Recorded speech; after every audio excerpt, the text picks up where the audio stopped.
एक देश सब कर सकता है, बस अपने पड़ोसी नहीं बदल सकता। इनफैक्ट एक देश कितनी प्रोग्रेस करेगा ये काफी हद तक इस बात पर डिपेंड करता है कि उसके पड़ोसी कैसे हैं। अगर यूएसए कनाडा जैसे पड़ोसी हों तो बॉर्डर पीसफुल रहेगा, जबकि अगर चीन या पाकिस्तान आपका पड़ोसी हो तो जीडीपी का अच्छा खासा हिस्सा बॉर्डर सिक्योरिटी में ही चला जाएगा।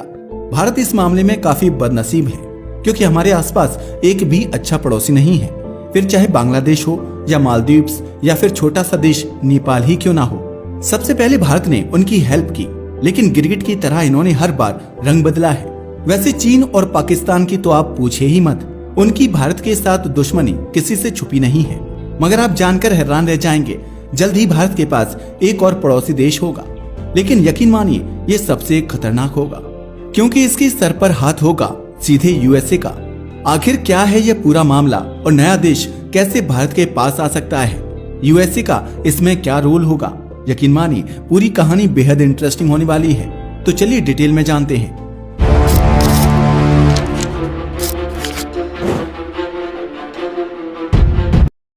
चौबीस मई 2024 को बांग्लादेश की तत्कालीन प्रधानमंत्री शेख हसीना ने एक ऐसा खुलासा किया था जिसने भारत समेत पूरी दुनिया को हिलाकर रख दिया। पता है क्यों? ऐसा इसलिए क्योंकि उन्होंने निशाना सीधे सुपर पावर अमेरिका पर साधा था। उन्होंने आरोप लगाया कि जल्द ही अमेरिका बांग्लादेश के पास एक नया क्रिश्चियन देश खड़ा करने वाला है। यही नहीं, इनफैक्ट उनका तो यहाँ तक कहना है कि अमेरिका हमको कई बार ऑफर दे चुका है कि अगर सेंट मार्टिन आइलैंड अमेरिका को दे दिया जाए तो अमेरिका 7 जनवरी 2024 में हुए बांग्लादेश नेशनल इलेक्शन में उन्हें भारी बहुमत से जितवा सकता है। स्टार्टिंग में किसी ने इस बात को सीरियसली नहीं लिया, लेकिन जल्द ही सब कुछ बदल गया और पिछले 2 दशकों से राज कर रही शेख हसीना को अपना ही देश छोड़कर भागना पड़ा, जिसकी वजह से लोगों का ध्यान अचानक से इस बात पर चला गया। वैसे अगर सेंट मार्टिन आइलैंड की बात की जाए तो वैसे तो यह एक छोटा सा आइलैंड है, लेकिन ग्लोबल पॉलिटिक्स में इसका महत्व बहुत ज्यादा है। इस महत्व को देखते हुए ही इस बात पर लोगों को यकीन होने लगा कि शायद अमेरिका एक नया देश बनाना चाहता है, और अगर ऐसा हुआ तो भारत पर इसका सीधा असर पड़ेगा, क्योंकि यह बात जितनी ज्यादा बांग्लादेश के लिए कंसर्निंग है उससे 10 गुना ज्यादा भारत के लिए है। ऐसा इसलिए क्योंकि कुछ रिपोर्ट्स के अकॉर्डिंग इस नए देश के लिए अमेरिका भारत के भी कुछ हिस्से को तोड़ने की कोशिश कर रहा है। स्पेशली भारत के नॉर्थ ईस्टर्न क्षेत्र के कुछ हिस्सों को भी यूएसए इस नए देश में शामिल करने की फिराक में है। हालांकि कुछ भी ऑफिशियली सामने नहीं आया है, मगर शेख हसीना पिछले 2 सालों से लगातार इस मुद्दे को उठा रही हैं, जिसका अंदाजा आप इस बात से लगा सकते हैं कि 2023 में भी उन्होंने अपनी पार्लियामेंट में कहा था कि अमेरिका बांग्लादेश में डेमोक्रेसी को खत्म करना चाहता है और बांग्लादेश में एक पपेट गवर्नमेंट चाहता है ताकि सेंट मार्टिन आइलैंड उसे मिल सके। हालांकि पहले तो सभी ने इसे पॉलिटिकल स्टंट बताया, मगर अब शेख हसीना के एलिगेशंस काफी हद तक सच साबित हो गए। अगर गौर से देखा जाए तो उनकी बातों में काफी सच्चाई है, क्योंकि पिछले 5 सालों में अमेरिका ने एक बार भी बांग्लादेश को डेमोक्रेसी समिट में नहीं बुलाया। यही नहीं, आप जानकर हैरान रह जाएंगे कि बांग्लादेश में होने वाले पिछले 2 इलेक्शंस को अमेरिका ट्रांसपेरेंट इलेक्शन तक नहीं मानता, जबकि बांग्लादेश कभी अमेरिका का फेवरेट हुआ करता था। लेकिन फिर ये यूएसए की आंखों में खटकने लगा, जिसका अंदाजा आप इस बात से लगा सकते हो कि 2013 में अमेरिका ने बांग्लादेश को जनरलाइज्ड सिस्टम ऑफ प्रेफरेंस के अंदर मिलने वाले ट्रेड बेनिफिट्स को भी खत्म कर दिया। यही नहीं, अब तो अमेरिका लगातार बांग्लादेश पर ह्यूमन राइट्स के नाम पर बहुत कुछ एलिगेशंस लगाता आ रहा है। इन सभी हलचलों से साबित होता है कि अमेरिका और बांग्लादेश के बीच में कुछ तो अनबन चल रही है, जबकि अमेरिका के साथ बांग्लादेश के रिलेशन बेहद अच्छे हुआ करते थे। इसका अंदाजा आप इस बात से भी लगा सकते हो कि पहले अमेरिका ने बांग्लादेश को काफी सपोर्ट किया है। वैसे आप इसे यूएसए की कैरेट एंड स्टिक टेक्निक भी मान सकते हैं, जिसमें अमेरिका ने पहले बांग्लादेश को कैरेट ऑफर की, बांग्लादेश को अपना सबसे इम्पोर्टेंट पार्टनर बनाना हो या फिर दोनों देशों के द्वारा बाइलैटरल ट्रेड की जुबली सेलिब्रेट करना हो।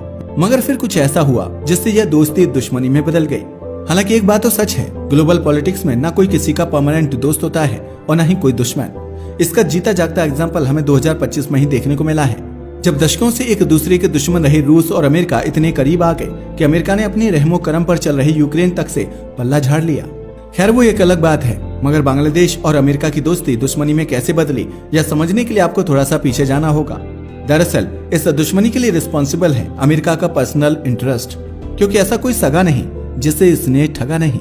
अमेरिका के बारे में यह बात 100% सच है। यूएसए का एक पैटर्न रहा है, ये अपने पर्सनल इंटरेस्ट की वजह से ही किसी भी एरिया में इंटरफेयर करता है, फिर चाहे वह वियतनाम हो, कोरिया हो या फिर अफगानिस्तान ही क्यों ना हो। मगर ये सीधे इंटर नहीं करता, बल्कि इसके लिए अमेरिका फेक नैरेटिव चलाता है, फिर चाहे उसे खुद को डेमोक्रेसी का मसीहा बताना हो या फिर ह्यूमन राइट्स का। अमेरिका हर बार यही करता है कि हम डेमोक्रेसी को प्रोटेक्ट करने आए हैं या फिर लॉ एंड ऑर्डर को मेंटेन करने। बांग्लादेश में भी उसका पर्सनल इंटरेस्ट है। सेंट मार्टिन आइलैंड वही जगह है जिसके बदले में शेख हसीना को इलेक्शन जिताने का वादा तक अमेरिका ने कर दिया था। मगर जैसे ही शेख हसीना ने उसके ऑफर को ठुकरा दिया, तभी से बांग्लादेश को धमकियां मिलनी शुरू हो गईं। उसकी धमकी कुछ ऐसी थी कि अगर उन्होंने खुद से ही वह आइलैंड अमेरिका को नहीं दिया तो हम इस आइलैंड पर एक नया देश बना देंगे। वैसे आप जानकर हैरान रह जाएंगे कि पूरे विवाद की शुरुआत आज से 22 साल पहले यानी 2003 में ही हो गई थी, जब अमेरिका ने इस आइलैंड पर अपना एक नेवल बेस बनाने का प्रपोजल बांग्लादेश की सरकार के सामने रखा था। मगर बांग्लादेश ने इसे सीरियसली नहीं लिया और उनके डिमांड को रिजेक्ट कर दिया। तभी से उनके बीच में टसल चालू हो गई। लेकिन अब तो उसने हद कर दी है। पहले यूएसए केवल नेवल और एयर बेस बनाना चाहता था, मगर अब वो बेस नहीं बल्कि पूरे आइलैंड पर अपना कब्जा चाहता है, ताकि वहां पर एक नया देश बना सके और अपनी पपेट गवर्नमेंट को वहां बिठा सके। ऐसा इसलिए ताकि अमेरिका उसके थ्रू बंगाल की खाड़ी में अपना नया पावर केंद्र बना सके। लेकिन हमारे लिए प्रॉब्लम यह है कि इस देश को बनाने के लिए अमेरिका बांग्लादेश के आइलैंड को ही नहीं बल्कि हमारे 3 स्टेट को भी तोड़ना चाहता है। मगर अब सवाल यह है कि अगर उसे यह आइलैंड मिल भी गया तो उसे क्या फायदा होगा। आप जानकर हैरान रह जाएंगे। उसे 1 या 2 नहीं बल्कि 3 बड़े फायदे होने वाले हैं, जिसमें बेनिफिट नंबर 1 होगा काउंटर कॉक्स बाजार। या तो आप जानते ही हैं कि अमेरिका आज के टाइम पर चीन को अपना सबसे बड़ा दुश्मन मानता है और सेंट मार्टिन आइलैंड मौजूद है कॉक्स बाजार पोर्ट के बिल्कुल पास। कॉक्स बाजार पोर्ट की बात की जाए तो इसे चीन ने डेवलप किया है।